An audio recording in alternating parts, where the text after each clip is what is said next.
O presidente de Portos de Galicia, José Juan Durán, anunciaba durante unha visita realizada ás instalacións portuarias do Freixo esta actuación, que consistirá na reparación e mantemento de dúas estruturas do Peirao.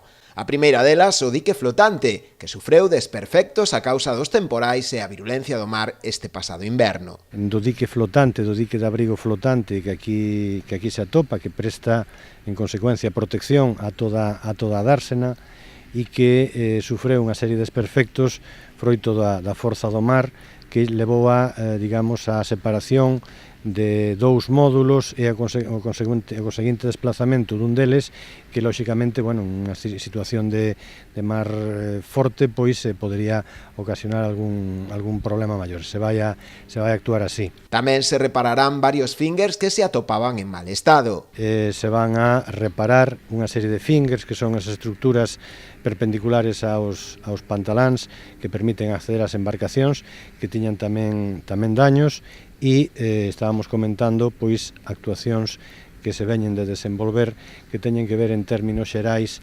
con os elementos de seguridade, de protección das embarcacións que tamén se están desenvolvendo. As dúas actuacións que serán executadas de inmediato contan cun investimento duns 15.000 euros e virán a mellorar as condicións dos usuarios deste porto, tanto os do sector profesional como tamén os da náutica recreativa.